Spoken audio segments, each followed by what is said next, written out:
Bonsoir. Dans la brume légère de ce matin de mi-printemps, la ville basse se réveille, encore engourdie, et le soleil se lève avec une sorte de lenteur. Il règne une gaieté paisible dans cet air encore à demi froid, et la vie, au souffle léger de la brise qui n'existe pas, frissonne vaguement du froid déjà passé, au souvenir du froid plutôt que du froid en soi, et par comparaison avec l'été proche plus qu'en raison du temps qu'il fait. Les boutiques ne sont pas encore ouvertes, sauf les petits cafés et les bistrots, mais ce repos n'est point torpeur comme celui du dimanche. Il est simplement repos. Un blond vestige flotte en avant-garde dans l'air qui peu à peu se révèle, et l'azur rosite à travers la brume qui s'effiloche. Un début de mouvement s'amenuise par les rues, on voit se détacher le pas isolé de chaque piéton, et aux rares fenêtres ouvertes tout là-haut, quelques fantômes matinaux apparaissent à leur tour. Les trams à mi-hauteur tracent leurs sillons mobiles, jaunes et numérotés. Et de minute en minute, de façon sensible, les rues se désertifient. Je vogue, l'attention concentrée tout entière dans mes sens, sans pensée ni émotion. Je me suis éveillée tôt, je suis descendue dans la rue sans idée préconçue. J'examine comme l'on songe, je vois comme l'on pense. Et un léger brouillard d'émotions s'élève absurdement en moi. La brume qui se dégage de l'extérieur semble me pénétrer lentement. Je m'aperçois brusquement que le bruit est beaucoup plus intense, que beaucoup plus de gens existent. Les pas des piétons, plus nombreux, sont moins pressés. Soudain, rompant cette absence, cette hâte moindre des autres, surgit le pas rapide et agile des vélinas, les marchandes de poissons, l'oscillation des garçons boulangers aux corbeilles monstrueuses et la similitude divergente des marchandes de tout le reste ne se démonotonise que par le contenu des paniers où les couleurs se différencient plus que les objets. Les laitiers entrechoquent comme des clés creuses et absurdes les bidons inégaux de leur métier ambulant. Les agents de police stagnent au carrefour, immobiles démentis de la civilisation à l'invisible montée du jour. Combien je voudrais, je le sens en ce moment, voir ces choses sans avoir avec elles d'autre rapport que de les voir. Simplement contempler tout cela comme si j'étais un voyageur adulte arrivé aujourd'hui même à la surface de la vie. Ne pas avoir appris depuis le jour même de ma naissance à donner un sens convenu à toutes ces choses, être capable de les voir dans leur expression propre, indépendamment de celle qu'on leur a imposée. Pouvoir connaître la véline dans sa réalité humaine, indépendante du fait qu'on l'appelle véline et du fait que l'on sait qu'elle existe et qu'elle vend son poisson. Voir l'agent de police comme Dieu le voit, prendre conscience de tout pour la première fois, non pas apocalyptiquement comme une révélation du mystère, mais directement comme une floraison de la réalité.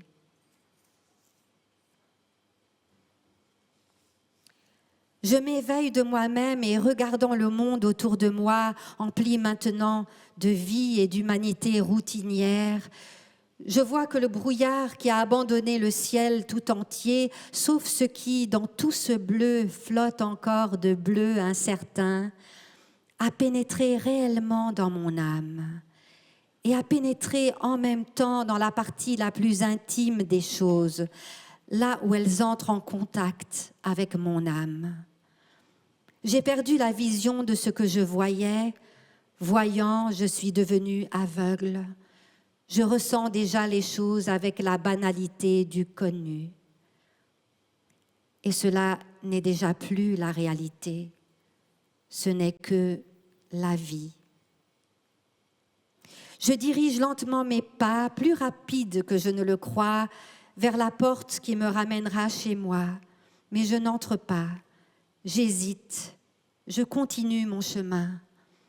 La place de Figueira, étalant comme on baille ses marchandises bigarrées, s'achalandent et me cache mon horizon de piétons. J'avance lentement, mort, et ma vision n'est plus la mienne. Elle n'est plus rien.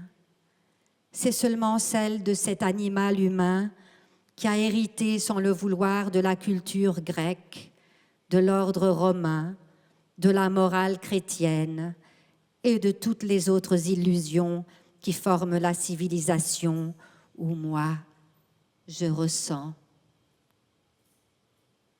Où sont donc les vivants? C'était Pessoa, le livre de l'intranquillité.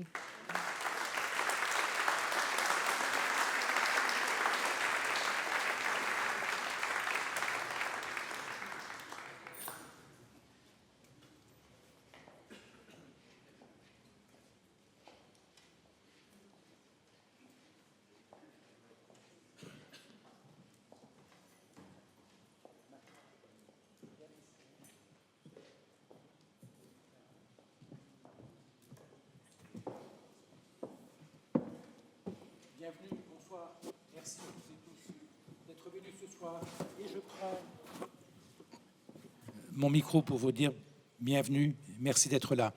Très nombreux, ce soir on a rajouté des chaises, c'est formidable, merci. Et merci pour votre patience. Et surtout un très grand merci à Maria de Medeiros qui vient de nous lire ce passage du livre de l'intranquillité de Fernando Pessoa. Je prononce à la française. Pessoa qui vous accompagne depuis toujours et que vous avez incarné ici même l'automne dernier dans la belle mise en scène, dans la très belle mise en scène de Robert Wilson, Pessoa, Since I've Been Me, Pessoa depuis que je suis moi. Cette lente déambulation dans les rues de Lisbonne nous fait voir comme pour la première fois le lever du soleil, le jaune du tram, les pas des passants dans la ville. Et c'est une merveilleuse introduction à notre rencontre aujourd'hui qui porte pour titre « Faire moins vite ». Je suis Marc Dondé et c'est un très grand plaisir de vous accueillir toutes trois. Maria de Medeiros, Clara Iannotta, Karine Karachi, pour cette seconde rencontre de la série L'Agora que Fabienne Pasco et moi avons imaginée pour le Théâtre de la Ville en partenariat avec Télérama. Cette année, nous l'avons pensé en 3 cycles. Faire moins, les 3 premières rencontres, faire autrement à partir de décembre pour 4 mois et faire mieux pour terminer l'année mieux. En septembre, c'était faire moins cher, aujourd'hui faire moins vite et mardi 25 novembre, vous retrouverez Fabienne pour faire moins triste avec ses 3 invités, Jean-Luc Choplin, Laurent Pelli et Vima Laponce. Faire moins vite, pourquoi et comment? Avant d'en parler, je vous présente rapidement. Maria de Medeiros, vous êtes actrice, réalisatrice et chanteuse. Vous êtes ici chez vous, au Théâtre de la Ville. Votre parcours vous a conduite depuis votre premier rôle au cinéma à l'âge de 15 ans à vous consacrer à des projets nombreux, mais surtout très choisis, à la scène comme à l'écran. Vous avez été formé au Conservatoire national supérieur d'art dramatique. Vous nous avez bouleversés avec Elvire Jouvet, 1940, dans la mise en scène de Brigitte Jacques-Wageman. Vous êtes reconnu internationalement depuis votre collaboration au cinéma avec Philippe Kaufman et Quentin Tarantino. Vous composez et vous chantez en portugais, en italien, en français, en anglais, et je ne mentionne pas l'espagnol et l'allemand que vous parlez aussi. Vous êtes une réalisatrice au cinéma engagée et ambitieuse depuis votre premier long métrage sur la Révolution des œillets, Capitaine d'Avril, et vous préparez aujourd'hui un nouveau long métrage de fiction. Karine Karachi, vous êtes neurochirurgienne et chercheuse à l'hôpital de la Pitié-Salpêtrière à Paris. Vous avez mené une partie de vos travaux à l'université Columbia à New York. Vos recherches à l'Institut du cerveau et de la moelle épinière visent notamment à améliorer la marche chez les patients atteints de la maladie de Parkinson. Avec Emmanuel de Marcimota, le directeur du Théâtre de la Ville et du Festival d'automne, vous êtes à l'origine d'une initiative tout à fait singulière, l'Académie Culture Santé, qui rassemble artistes, médecins et étudiants dans une démarche de recherche, de création et de transmission, et c'est sans équivalent. Entre scène et science, vos questionnements, puisque vous êtes vraiment entre scène et science quand vous êtes ici dans ce théâtre, portent sur l'apprentissage, la mémoire, les liens entre émotion, motricité et cognition. Clara Iannotta, vous êtes compositrice, née à Rome, formée au Conservatoire de Milan, puis à Paris, au Conservatoire national supérieur de musique et de danse, et à l'IRCAM, puis à l'université de Harvard. Votre musique a été commandée et interprétée par des ensembles solistes et orchestres internationaux de renom, et vous avez reçu de nombreux prix prestigieux. Vous êtes une voix très marquante et attachante de la création musicale contemporaine. Vous êtes aujourd'hui responsable de la programmation pour la partie musicale du Festival d'automne à Paris et depuis septembre, vous enseignez la composition au Conservatoire de Paris. Et dans quelques jours, le Festival Now à Essen vous consacre un portrait à l'occasion duquel sera donné en création votre nouveau concerto pour violon composé pour l'extraordinaire violoniste Caroline Widmann. Alors, faire moins vite, pourquoi et comment? Peut-être d'abord, est-ce une précaution de santé psychique ou de santé publique même? Autour de nous, tout va de plus en plus vite, tout s'accélère, tout se précipite. L'urgence nous assaille de toutes parts. L'urgence climatique, politique, budgétaire. Nos cerveaux sont bombardés par les algorithmes, nos cerveaux, nos yeux, nos oreilles. Faire moins vite semble une décision rationnelle et raisonnable dans ce contexte. Mais ce qui nous intéressera aujourd'hui, c'est de savoir ce qui se passe quand le temps s'arrête ou se dilate.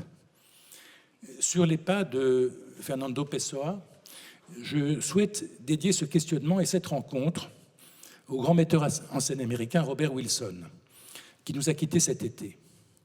À Manhattan, pas à Lisbonne, Robert Wilson était un grand arpenteur dans les rues de la ville et un grand adepte de la marche lente. Nul n'a su mieux que lui faire vibrer le silence et résonner le temps suspendu depuis les 7 heures de théâtre du Regard du Sourd, il y a 50 ans, jusqu'au spectacle que j'évoquais tout à l'heure, ici même, autour de Fernando Pessoa. Wilson, donc, et Pessoa, bien sûr, nous invitent à explorer le mystère de ce que nous fait la lenteur. Et je commence par une première question, pour vous trois, une question simple sur votre rapport au temps. Est-ce que chacune de vous, vous ressentez parfois le besoin de faire moins vite? Maria, je commence avec vous. Est-ce que Pessoa, d'abord vous faites beaucoup de choses, est-ce que Pessoa, ou l'une de ces 70 personnalités empruntées, vous invite à faire moins vite parfois? Il y a de tout là, en réalité dans Pessoa. Il y a parmi ces différents hétéronymes, il y a Alberto Caeiro, qui est le grand contemplatif, le gardien de troupeau, qui réunit ses pensées comme on réunit son troupeau, qui est vraiment le grand poète, la grande voix du moment suspendu, de du regard vers la nature, où tout vient de la nature. Il y a Álvaro de Campos, l'autre hétéronyme qui est l'ingénieur, qui est le futuriste, qui est l'homme épris de tout ce qui est citadin et de tout ce qui est œuvre de l'homme et de la vitesse. Et c'est un formidable chanteur poète de la vitesse et du tourbillon. Donc, je pense que justement le fait que des voix et des poètes aussi différents existent dans Pessoa est bien le signe que, oui, bien sûr, il faut la lenteur et parfois il faut aussi la vitesse, et que c'est l'oscillation entre lenteur et vitesse. C'est dans cette coupure-là que s'installe finalement l'émotion, peut-être. On va y revenir, bien sûr. Karine, quel est votre rapport au temps, je dirais au temps au pluriel? Parce qu'il me semble que vous en vivez plusieurs des temps. Oui, c'est vrai. C'est vrai que moi, je suis quelqu'un de très rapide. Donc, moi, j'aime beaucoup la vitesse et la rapidité. Mais j'ai la chance dans mon métier d'avoir un accès à une lenteur absolument indispensable, qui est le temps du bloc opératoire. C'est un temps tout à fait privilégié où on ne bénéficie d'aucun stimuli extérieur. Et donc, c'est un temps de la concentration absolue et du calme, mais pas dans une recherche comme dans une déambulation où, au contraire, on va s'ouvrir au phénomène extérieur. C'est plutôt, on va concentrer en fait nos ressources attentionnelles vers un but et dans un travail, dans l'accomplissement d'un travail qui va enchaîner des séquences différentes, donc avec une planification cognitive très, très importante. Et j'aime beaucoup ce temps de très forte concentration, qui est un temps très fatigant. Quand on sort, pourtant, on est resté assis en train d'opérer, donc on n'a pas eu une activité physique importante, mais on est extrêmement fatigué. D'ailleurs, neurologiquement, on ne sait pas d'où ça vient, cette fatigue. Enfin, on a des hypothèses, mais on ne connaît pas très bien pourquoi cette concentration donne cette fatigue. Mais ça donne aussi beaucoup de plaisir, de l'accomplissement de cet acte qu'on sait faire et qu'on va faire de manière comme une performance. Et c'est un moment où, de toute façon, on a des lumières artificielles, donc on n'a aucun indice extérieur du temps qui passe. Il y a une horloge qui est souvent déréglée d'ailleurs, donc on voit 2h15, 3h52, c'est la nuit, le jour, c'est pas trop finalement. Donc c'est un moment très où le temps se dilate et permet d'accomplir mon métier. Moi, c'est un temps que j'apprécie beaucoup. On se bat pour le conserver et que personne vienne dire attention, là, tu es un petit peu lente, il faudrait accélérer. Merci. Fermez pas. Merci pour nous. Merci pour cette réponse. Et Clara, comment faites-vous pour trouver le bon tempo, il tempo giusto? Comment ça marche? En fait, je pense que ça n'existait pas. Mais je voulais dire tout d'abord que la possibilité de ralentir, je pense que c'est vraiment un privilège. Mais au moins en musique, ou au moins dans mon cerveau, ça ne veut pas dire lenteur. C'est-à-dire que si en fait j'ai le privilège de pouvoir m'asseoir et penser plus à un son ou à la musique que j'ai écrite, je vois beaucoup plus, j'ai beaucoup plus de questions auxquelles je dois répondre. Par contre, en fait, dans la vitesse, dans les rythmes de création qu'on a aujourd'hui, qu'on est toujours, en fait, la créativité est payée par minute. Parfois, en fait, on n'a pas le temps vraiment de se poser des questions. Non, je trouve ça absolument un privilège. Par contre, le tempo giusto, c'est plutôt, je trouve, ça dépend en fait du matériau. C'est-à-dire que le temps affecte complètement la musique qu'on écrit et vice-versa.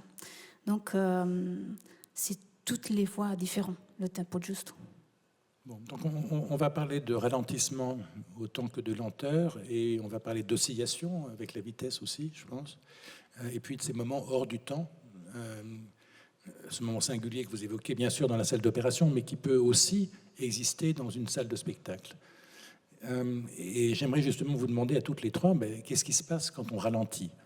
Et dans un premier échange que nous avons eu, Maria, vous avez immédiatement réagi en mentionnant le grand cinéaste portugais Manuel de Oliveira, que je prononce à la française.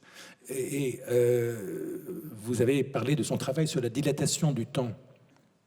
Et elle répond à quoi et elle suscite quoi en vous, cette dilatation du temps? En fait, je pense que j'ai eu la chance de travailler avec deux grands manipulateurs du temps, Manuel de Oliveira, sans aucun doute, et Bob Wilson. Et je pense que ce qu'il cherche dans cette dilatation, ce ralentissement drastique du temps, c'est la dénaturalisation. Bob a quand même horreur du naturel. C'est quelque chose qui n'existe pas dans son œuvre. Manuel non plus. Et donc, dans cette dénaturalisation, il trouve la forme. Et c'est très beau aussi dans Pessoa, parce que finalement, quand on s'arrête, on se permet le temps de l'étonnement, qui est à la base de la création. C'est s'arrêter d'une certaine façon, c'est le moment poétique par excellence. Mais en même temps, alors Bob, ce qu'il disait souvent, c'est qu'il est pour lui, tout son travail consiste à créer un pattern, c'est-à-dire une répétition, un rythme, un paradigme, un modèle qu'il instaure. Et là, quand tout le monde s'est habitué à ça, pof, il le rompt. Et il explique beaucoup tout son art à partir de ça. D'un autre côté, Manuel de Oliveira, c'est pas vraiment, même s'il a essayé beaucoup de choses dans son art et la forme de ses films, il n'a jamais vraiment exploré la vitesse, mais en même temps, dans sa vie privée, Manuel, qui est mort à 104 ans quand même, c'est vraiment un maître du temps, il était, dans sa jeunesse, un athlète, et il était coureur automobile. Donc c'était vraiment et jusqu'à la fin de sa vie, il a conduit comme un fou, très très très rapidement. Et donc c'était très fascinant de voir en cet homme la dialectique du temps, et comment dans ses très nombreux films qu'il a réalisés jusqu'à 102 ans pratiquement, il a étiré ce temps. Qu'en même temps, dans sa vie, il a poussé à ses limites.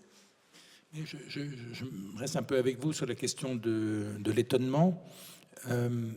Quand vous avez interprété le personnage de Pessoa, avec une moustache d'ailleurs, qu'est-ce qui vous a étonné en tant que comédienne dans l'expérience de jeu, dans l'expérience des répétitions, dans l'expérience de la forme que vous évoquez, qui était très original, singulièrement complexe aussi, entre les couleurs, les sons, les images, les rythmes. Qu'est-ce qui vous a étonné? Ce qui m'a le plus étonné, c'est l'intuition extraordinaire de Bob Wilson, qui n'avait pas fréquenté toute sa vie le texte de Pessoa, mais qui a senti l'enfance. Bob était extrêmement intuitif. Et très vite, il a senti la présence de l'enfance dans Pessoa. Et en réalité, ce petit garçon dont Pessoa parle, qui est lui-même évidemment, est présent dans tous ces hétéronymes, revient cette image de l'enfant qui est resté, qu'on a laissé à un moment donné sur la route, et qu'on voit de plus en plus loin, de plus en plus loin. Et voilà, cet enfant perdu, ça Bob l'a senti. Et il a senti donc l'œuvre de Pessoa, qui est extrêmement métaphysique, enfin qui a énormément d'aspects différents, mais est extrêmement ludique. Son œuvre, tous ces hétéronymes qu'il dispose autour de lui, c'est une ère de jeu. Il y a un immense enfant qui joue chez Pessoa, et cet enfant, il est là aussi, bien sûr, chez Bob Wilson. Et d'une certaine façon, on peut se demander si justement le temps, quand on devient le maître du temps, si ce n'est pas le jouet le plus extraordinaire qu'on puisse avoir. On reviendra à la question du jouet. J'aurai une question tout à l'heure sur les jouets. Mais j'aimerais, avant de poursuivre avec Maria et Clara, vous poser une question en rapport avec un personnage que vous avez interprété dans Elvire Jouvet, 40. Vous interprétez une jeune comédienne, Claudia, qui travaille sous la direction de Louis Jouvet, le très beau monologue de Elvire à la fin du Don Juan de Molière. Et dans les instructions que donne Jouvet à Claudia, il y a cette indication qui est totalement contre-intuitive et qui est la suivante. Respire à l'intérieur de la phrase, ne respire pas au point. Alors, comment est-ce qu'on fait pour respirer à l'intérieur de la phrase, Maria ?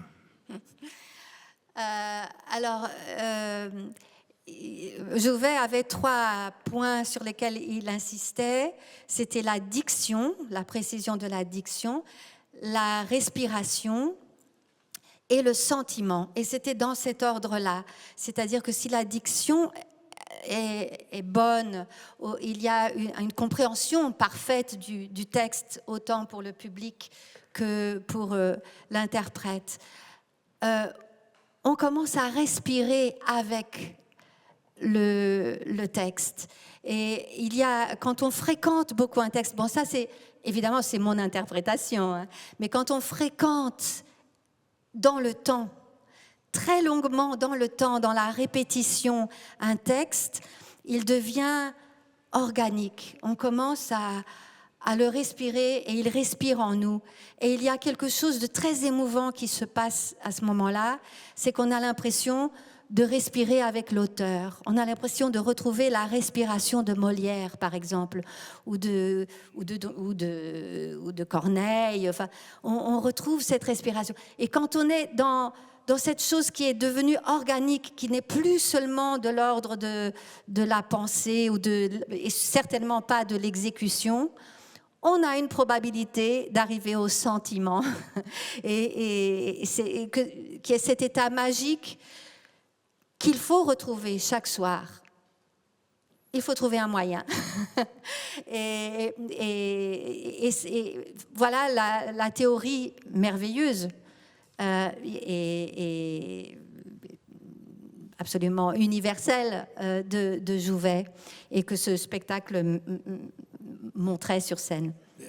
Est-ce que cette question de la respiration, au fond, c'est vous, en tant que comédienne, qui avez cette responsabilité lourde de trouver le temps de cette respiration dans le temps du texte? On a la responsabilité, mais c'est aussi quelque chose d'inconscient qui se passe en nous. Ce n'est pas un acte volontariste. Parce que, alors, ce qui était très beau dans le spectacle de Elvire Jouvet 40, c'est que c'est le maître, et c'était les cours de Jouvet sténographiés, donc tout était absolument réel, quoi. Et Paula était était déjà la meilleure élève. Donc c'était difficile à faire parce que ce n'est pas l'élève qui au début est mauvaise et à la fin est excellente. Non, c'était déjà le premier prix du conservatoire, elle était très bonne. Et c'est ça que Jouvet démonte d'une certaine façon, c'est cette certitude de l'exécution. En fait, l'acteur n'est pas... S'il est dans l'exécution, c'est faux. Quelle est la différence avec le cinéma? Parce que vous jouez... Très peu de différence. D'accord, très bien. Et j'imagine qu'avec la musique, je ne sais pas si... Oui, enfin, oui, je suis assez d'accord. C'est-à-dire, enfin, disons que pour moi, c'est un peu différent.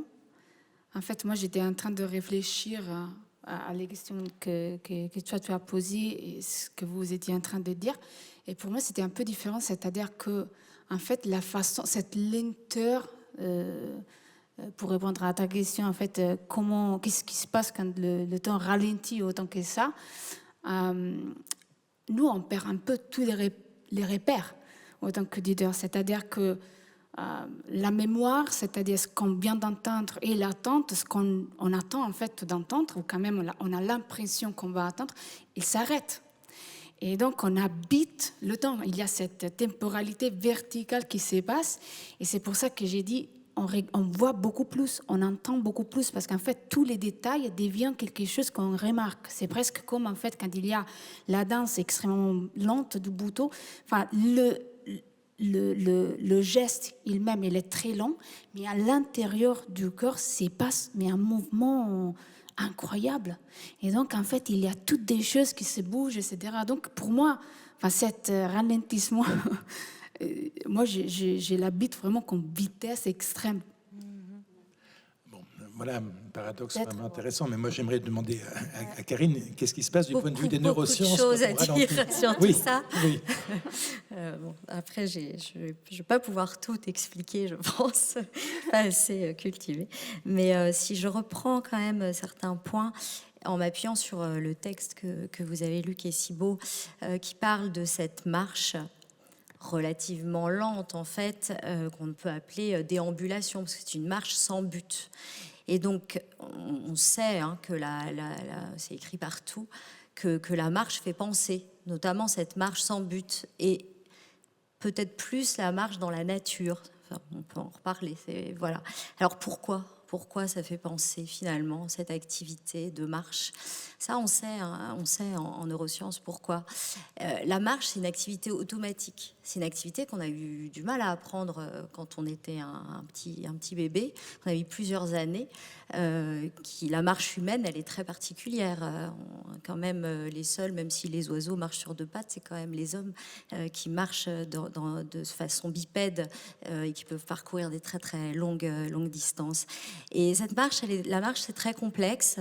Moi, j'ai une équipe de recherche qui travaille uniquement sur la marche normale et pathologique. Et dans la marche, on peut tout voir.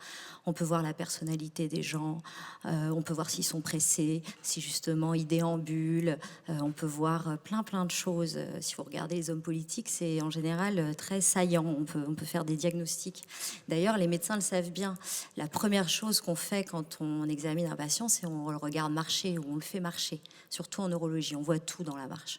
On peut voir un trouble de la mémoire, on peut voir un trouble d'équilibre, bien sûr, on peut voir une maladie de Parkinson, on peut voir une maladie d'Alzheimer.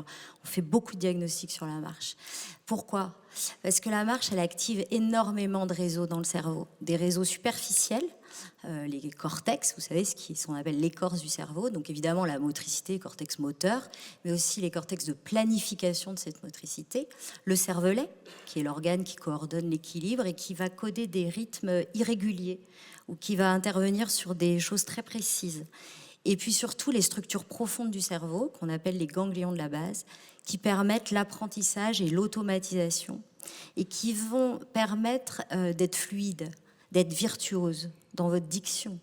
Parce que quand vous allez répéter, et je pense que Bob Wilson, il fait vous faire énormément répéter, je ne sais pas, vous me direz, vous allez automatiser ces programmes qui sont à la fois moteurs, cognitifs, mais aussi émotionnels. Et vous en parlez très bien, et vous allez vous servir de cette respiration pour finalement rythmer cet apprentissage. Et ce programme moteur, il est très riche. C'est pas que de l'exécution automatique pour nous. Ça veut dire au contraire fluide, comme un grand sportif. Mais quelqu'un qui va lire un texte, c'est un grand sportif des cordes vocales, c'est du contrôle moteur. Et bien sûr, on va aussi activer les cortex de la mémoire, l'hippocampe. Et dans la marche, c'est pareil, parce qu'on va faire de la navigation spatiale. Donc c'est l'hippocampe, c'est ces structures de la mémoire qui vont coder ces navigations spatiales et temporelles. Et donc il n'y a pas une seule horloge dans le cerveau, on l'a cru pendant longtemps, mais ce n'est pas vrai.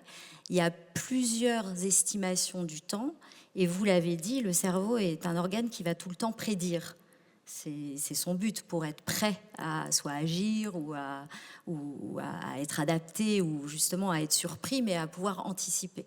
Donc le cerveau va attendre justement, et plus les choses vont être en rythme, plus ces structures vont osciller ensemble, et ces structures, ce sont les mêmes qui vont nous faire penser. Et donc cette navigation va être aussi une navigation cognitive et va déclencher la pensée, en tout cas dans cette déambulation dans les rues de Lisbonne, et nous donner une attention. C'est le fait que ces programmes automatiques sont justement automatiques, elles vont libérer l'attention pour être attentifs à la marchande de poissons, au jaune du tramway qui passe, et toutes ces petites notes très poétiques et très, très bien dites dans ce texte vont finalement, vous allez être attentif à tout ça et ouvert, avec aussi une régulation émotionnelle. Donc il y a plus de capacité de perception, plus de netteté, plus d'intensité. Oui, parce que d'une part, il y a cette attention, on réfléchit pas quand on marche. Vous réfléchissez pas que là, attention, faut lever le pied droit, faut l'avancer, faut bouger le bras gauche. Enfin, tout ça, c'est automatisé. D'ailleurs, chez le patient parkinsonien, c'est Charcot qui disait ça, le patient parkinsonien, il a perdu ses automatismes et il va donc devoir penser à chaque pas par la motricité volontaire consciente. Ces programmes-là, ils ne sont pas inconscients, ils sont subconscients. Vous savez bien que vous marchez, mais vous ne le savez pas vraiment parce que vous allez penser à autre chose. Et donc ça permet d'avoir des capacités ascensionnelles ouvertes sur l'extérieur. Et d'autre part, le fait de marcher comme ça régulièrement en rythme, ça va modifier ce que Damasio appelait les marqueurs somatiques, c'est-à-dire la tension artérielle, la fréquence cardiaque qui est un peu plus élevée qu'au repos, le diamètre de la pupille, la sueur, la conductance cutanée. Toutes ces variables sont évidemment très importantes elles varient quand on a un état fort d'émotion. Et là, finalement, le fait d'avoir cette marche régulière, ça va régulariser ces marqueurs somatiques et ça va permettre d'arrêter les ruminations, de diminuer l'anxiété, probablement par une sorte de rétro-contrôle. Alors maintenant, dans l'expérience artistique, l'expérience du spectacle, comment ça se passe? Parce que ce n'est pas une question individuelle. Il y a quelques années, il y a 5 ans, à la chapelle de la Pitié-Salpêtrière, c'est-à-dire dans les murs de votre hôpital, Bob Wilson a monté un très beau spectacle qui s'appelait Bach 6 Solo, avec Lucinda Childs, la danseuse, et la violoniste Jennifer Coe. Qu'est-ce que vous avez retenu de cette expérience à laquelle vous avez réfléchi? Ouais. Bon, d'abord, c'était magnifique et c'était pour moi extrêmement intéressant parce que la danseuse faisait des mouvements extrêmement lents et extrêmement contrôlés. Donc c'est un peu une espèce de paradoxe, puisqu'elle avait automatisé une motricité au contraire très lente, qui est normalement de la motricité volontaire. Donc là, elle avait automatisé un programme qui habituellement est fait pour se dérouler vite et sans qu'on y réfléchisse. Donc c'était très intéressant à voir. Et puis il y avait la violoniste qui au contraire avait cette fluidité extraordinaire, virtuosité, des programmes automatiques très rapides. Et donc c'était, pour moi, on pouvait avoir une lecture neuroscientifique, une espèce de mise en lumière de 2 grands systèmes de contrôle des comportements du cerveau, mais à voir comme ça en spectacle. Donc c'était vraiment très, très intéressant pour moi. Non, mais elle était aussi pour le public. Mais puisque Très personnel, je pense. on est passé un petit peu du côté de la musique, je voulais, Clara, évoquer une formule que vous avez utilisée en disant « Je suis une compositrice du début. Je n'aime pas la fin. Je suis contre... » Voilà, c'était plus fort que ça. « Je suis contre la fin. » Voilà. Bon. Alors, voilà une bonne manière de commencer. Bon. Mais justement, puisqu'on a décidé de prendre un peu de temps, est-ce que vous seriez d'accord pour qu'on écoute le début d'une de vos pièces qui s'appelle Moult, et puis vous nous en parlerez. On va écouter 3 minutes. On prend le temps, on est là pour ça. De cette pièce qui, je le précise, dure 17 minutes. Elle a tout de même une durée. Elle n'a peut-être pas une fin, mais elle a une durée. On va écouter les 3 minutes de Moult. Merci beaucoup à toute l'équipe technique du théâtre de la ville.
Donc,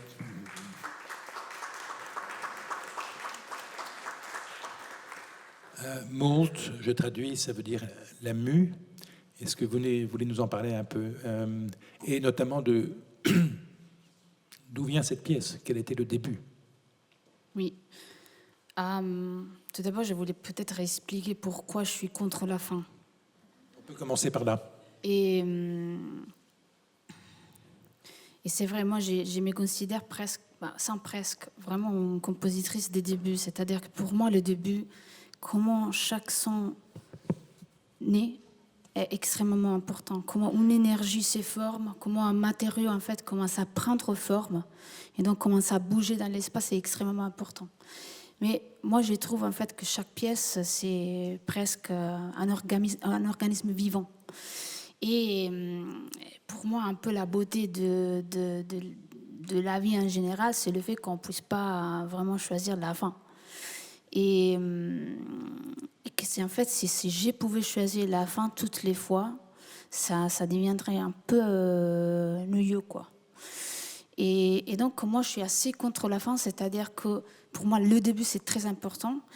Et par contre, je coupe toujours chaque pièce. J'ai la coupe. J'ai la coupe en général quand je n'ai plus de temps pour composer. Ou bien je trouve en fait qu'il doit juste mourir. Voilà.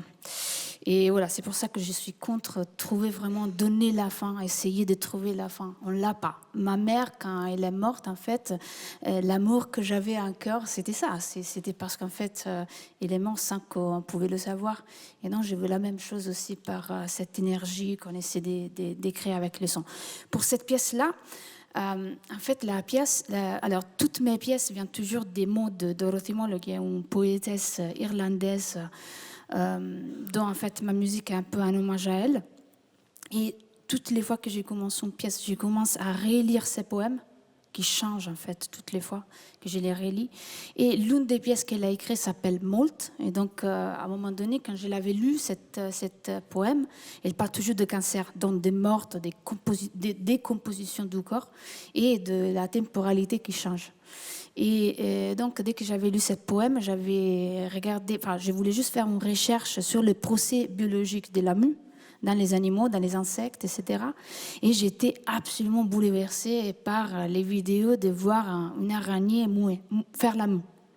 Et ce qui m'avait absolument choquée, c'était le fait que toutes les fois que l'araignée doit grandir, son corps, son exosqueletton, en fait, n'a pas l'espace pour grandir. Donc, ce qu'il doit faire, c'est qu'il doit créer un nouvel corps. Donc, en fait, il sort de son exosqueletton. Et à la fin de la mue, ce qu'on a, c'est deux corps. L'un qui est vide, qui représente le passé, et le nouveau corps qui représente le futur, le présent et le futur. Mais la chose incroyable, c'est que tu as deux temporalités tangibles en face de toi. Et moi, je me rappelle que j'avais vraiment lié ce processus au travail de Rachel Whiteridge. Je ne sais pas si vous la connaissez, c'est une artiste visuelle anglaise qui moule l'espace laissé par les objets. C'est-à-dire, ce n'est pas l'escalier qui l'importe, mais c'est plutôt l'espace. Quand on enlève l'escalier, c'est l'espace qui reste. Exactement. Donc, en fait, l'absence qui devient présence. Et cette vide, donc, en fait, il commence à devenir un objet du temps. Et l'objet du temps, et c'est cet espace négatif, cette poétique tout négative dont presque, en fait, l'espace et le temps changent leur fonction. Et toute la pièce est basée sur ça. D'accord. Pas hyper facile, mais bon. Non, mais merci. Mais en même temps, c'est très imagé. Et peut-être, pour continuer sur des images, par rapport au concerto pour violon que vous êtes en train d'écrire, je vous interrogeais très naïvement sur le fait de savoir si une compositrice sculpte le temps pour composer sa musique. Et puis, vous m'avez parlé de cette œuvre qui s'appelle « Sable comme une feuille d'or en miettes », où il est vraiment question... Mais en anglais. In English, yes. OK. Mais je vais donner le titre en français. En fait, là, il est vraiment question de pierre et de sable. Donc de durée, de temps aussi, bien sûr. Exactement. En fait, quand j'avais lu cette poème de Dorothy Moll, et dont il parlait des sables, il y avait toujours la métaphore du temps dans cette poème. Et donc, j'ai commencé à faire des recherches sur la sable, parce que c'est la sable.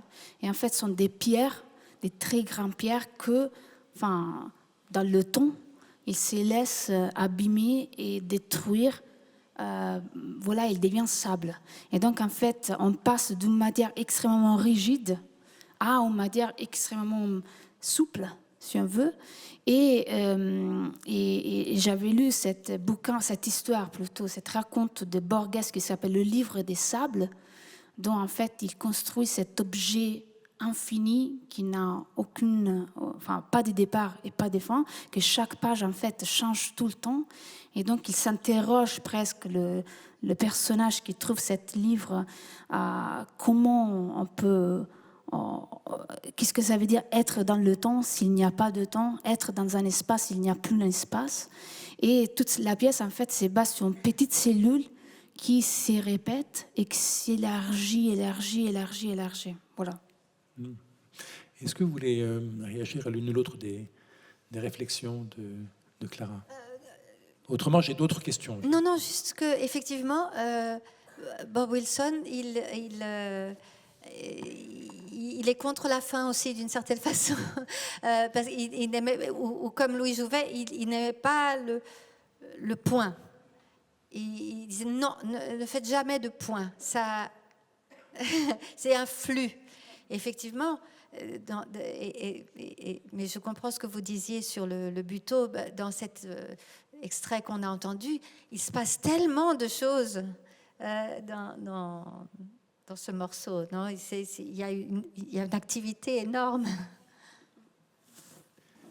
Par contre, j'ai pu réagir une seconde à ce que Karine disait. Oui. Parce que j'étais très intéressée. Vous aviez dit, si j'ai bien compris, en fait, que la déambulation de la marche, donc l'automatisation de la marche fait ralentir le marqueur.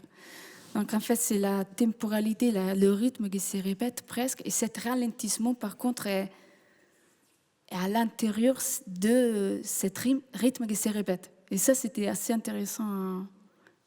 Oui, c'est sûr que dans le cerveau, on a des systèmes d'oscillation rythmiques qui sont très importantes. Et donc, quand il y a une synchronisation qui se fait entre les différentes aires cérébrales, c'est là qu'on va avoir le comportement le plus adapté, le mieux réalisé.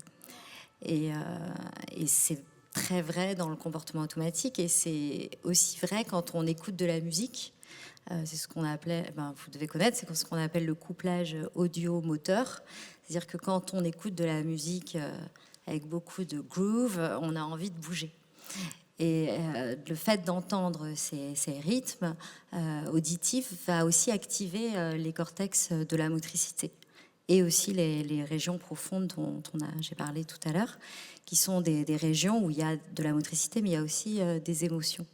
Et donc, cette synchronisation de toutes ces zones ensemble va permettre d'abord un sentiment de bien-être, parce que ces structures profondes vont sécréter de la dopamine, qui est un neurotransmetteur.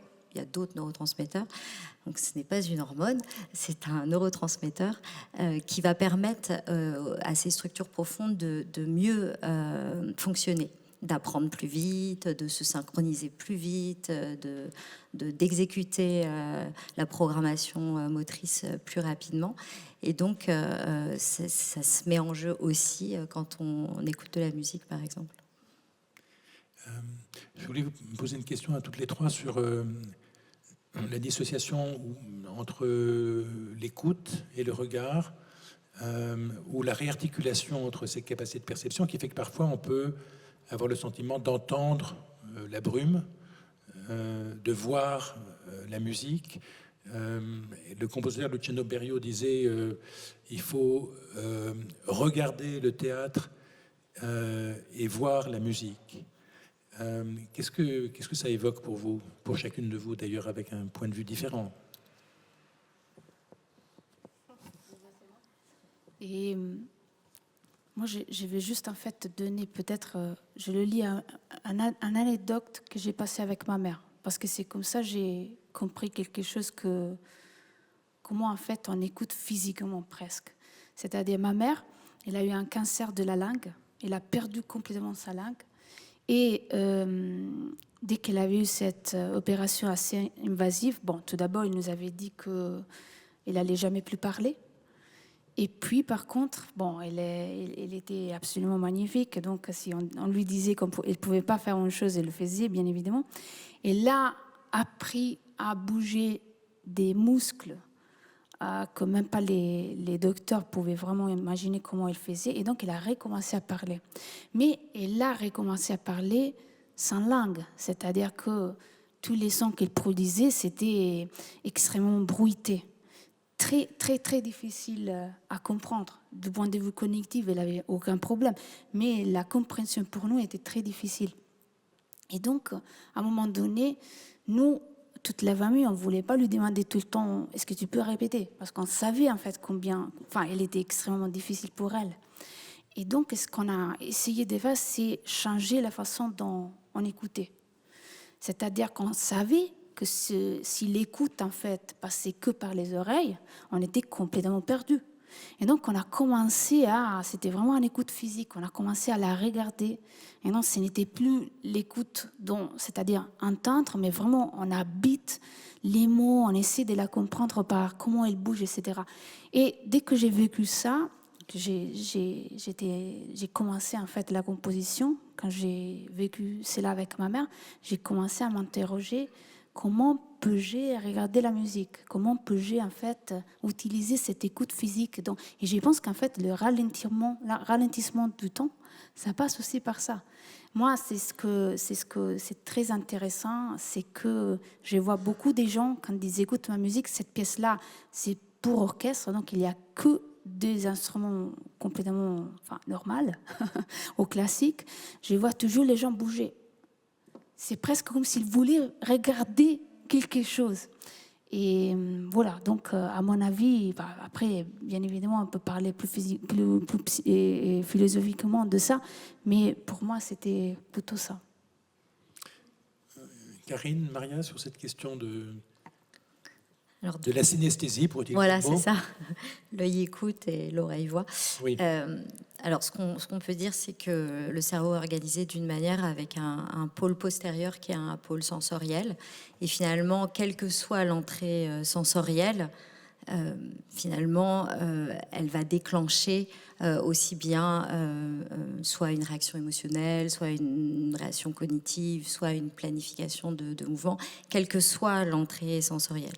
Alors évidemment, le cortex auditif, il est tout près de cortex langagier, puisque si on n'entend pas les mots, même s'il y a la lecture labiale et la lecture corporelle de ce que la patiente veut exprimer. En tout cas, il y a une promiscuité des cortex qui fait que on va passer d'une information purement sensorielle, donc entendre un son, puis entendre un mot, puis le comprendre. Et on a pareil dans la production du langage, on va pouvoir articuler des sons et progressivement, avaler par exemple sa salive, avaler quelque chose, bouger ses lèvres, produire un son et produire un mot.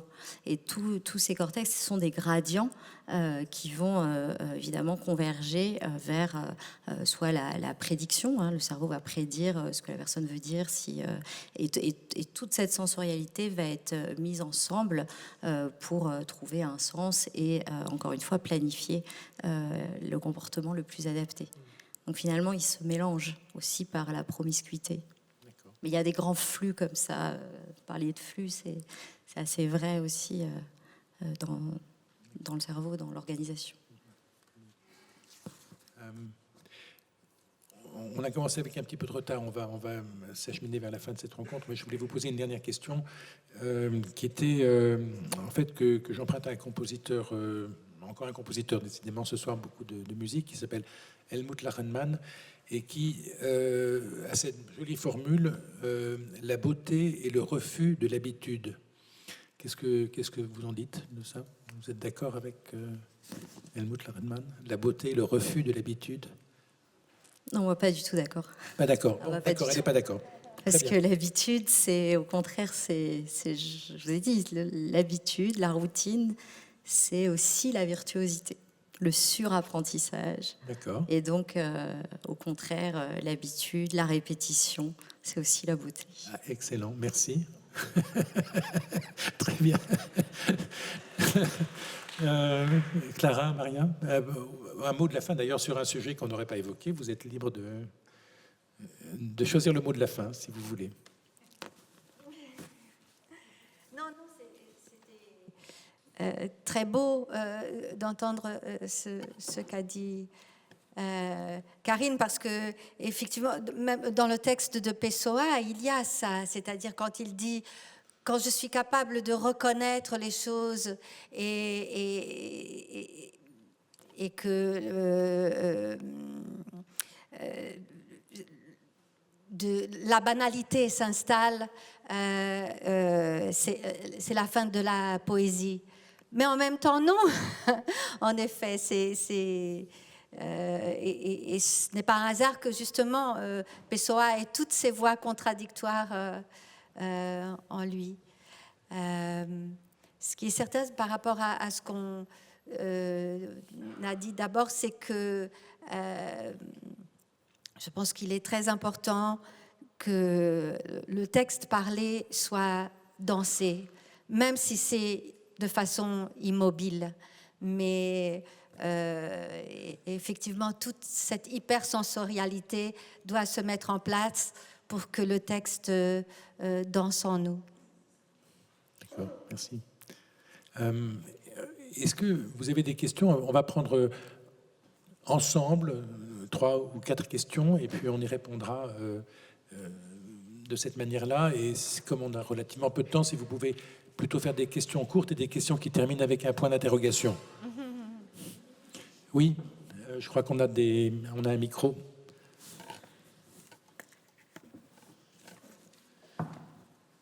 Oui, bonsoir. Je suis là. Oui, vous êtes là. Elle ne me pas caler. C'était d'abord une question pour Madame Karachi. En fait, je suis là, juste en face de vous. Elle me voit pas. Peut-être vous voulez vous lever? Oui, d'accord. Merci. Je ne sais pas. Voilà, j'étais intéressée par votre travail sur l'art et la santé. Comment est-ce que vous arriviez à combiner donc vos recherches en neurosciences et comment est-ce que vous c'est pas le terme, appliquer, c'est pas le terme, mais en tout cas, comment est-ce que ça dialoguait avec les artistes et le théâtre de la ville? Comment vous travaillez à cette collaboration? Merci. Peut-être Si qu'on prend 2 autres questions tout de suite, voir si elles se croisent. Est-ce que d'autres questions? Karine, peut-être, si tu peux répondre à cette question précise. Bien sûr. Oui, on a fondé en 2020 l'Académie Santé Culture avec Emmanuel de Marcy-Motta. Et l'idée, c'était de travailler sur le comportement humain. C'est ce que je fais dans mon métier et au bloc opératoire. Et c'est aussi ce que vous faites sur la scène de théâtre, finalement. Vous examinez des êtres qui ont des passions, où se questionnent qu'est-ce que la normalité, qu'est-ce qu'un comportement. Voilà, donc autour de cette étude comportementale, on trouvait que nos regards étaient très complémentaires. Et donc, on a décidé de fonder cette académie avec des étudiants en médecine. Donc, ça fait maintenant 5 ans. Ils sont maintenant de jeunes internes, mais ils viennent un lundi sur 3 ici, de 8h à minuit, réfléchir avec nous et avec certains acteurs de la troupe du théâtre de la ville. Et au début, j'ai essayé d'enseigner justement qu'est-ce que c'est qu'une activité automatique, qu'est-ce que c'est que la motricité volontaire, comment on parle, avec à l'appui des vidéos de patients qui permettent de se questionner justement sur qu'est-ce que la normalité, en s'appuyant surtout des textes Ionesco, à partir du spectacle d'Emmanuel de Marcy-Motta qui s'appelle Ionesco Suite. Si vous connaissez la fin de la cantatrice chauve, c'est quand même pour nous, neuroscientifiques, très intéressant à expliquer, à comprendre avec un regard différent. Et donc, en fait, on a créé comme un petit, en toute humilité, un petit laboratoire de la pensée où les jeunes médecins aussi avaient un espace pour justement apprendre à prendre en charge des patients. Autre que livresque, même s'ils ont des grandes connaissances, pour être médecin, il faut pouvoir comprendre le comportement, savoir comment parler aux uns, aux autres, etc. Et donc, voilà, c'est un travail qui se poursuit, vraiment de réflexion commune.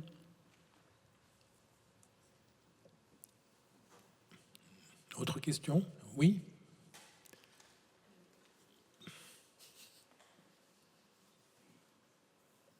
Merci pour cette soirée.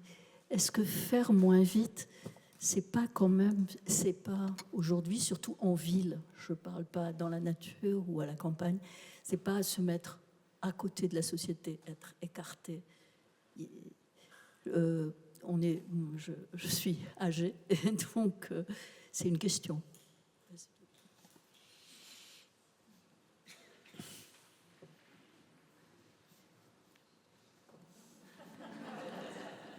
Probablement, mais il faut habiter les marges.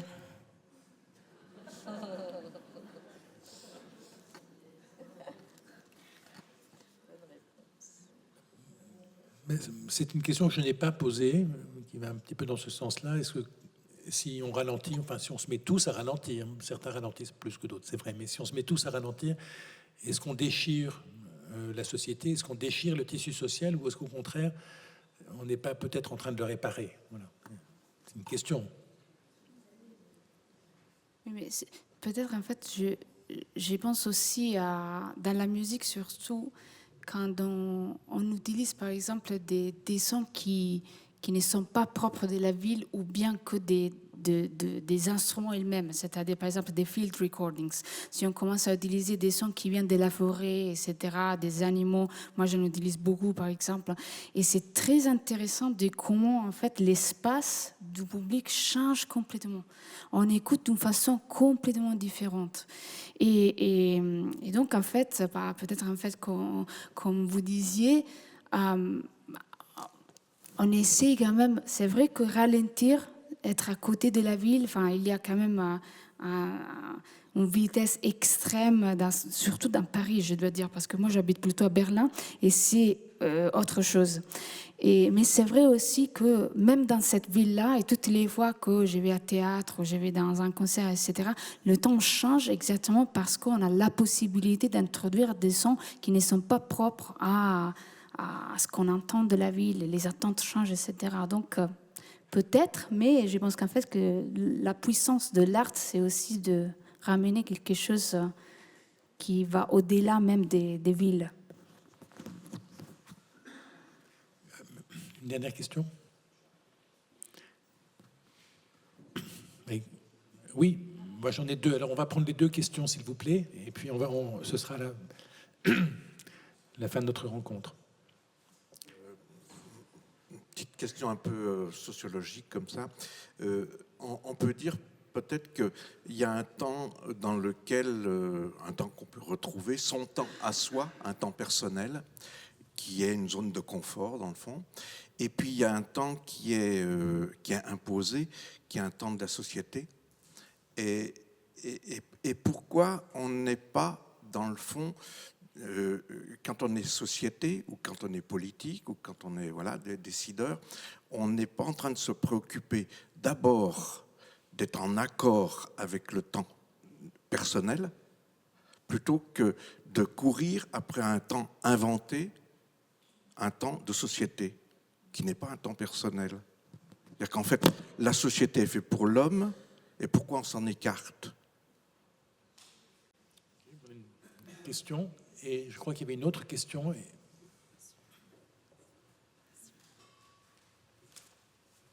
Oui, je trouve formidable cette idée que tout n'a pas une fin, que même il n'y a pas de fin du tout. Et j'aimerais savoir si Clara Iannotta ne pourriez pas le dire à tout le monde que rien n'a une fin. Je trouve ça formidable. C'est vrai? Parce qu'on nous dit toujours c'est la fin derrière l'écho, la fin du monde, la fin des temps. Et si on se disait, il faudrait faire savoir, quoi. Faites savoir à tout le monde ce que vous venez de nous dire. tout n'est que début, voilà, tout n'est que commencement. Moi, je trouve ça formidable. C'est ma question. Est-ce que vous ne pourriez pas le faire entendre à tous? Avec grand plaisir.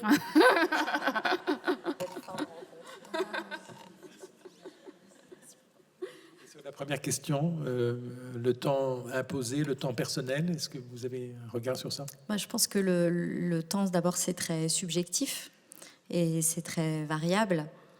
Donc, de quel temps on parle?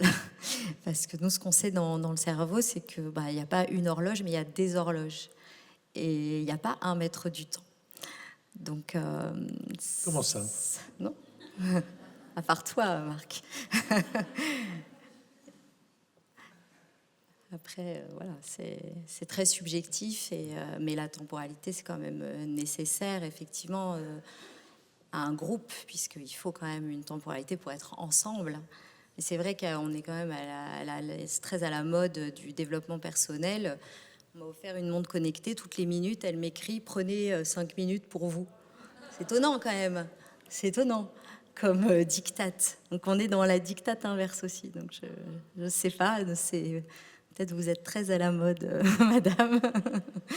Vous pensez d'être à la marge, je ne suis pas sûre. Merci beaucoup, merci à vous. Merci Maria, merci Corinne, merci Clara.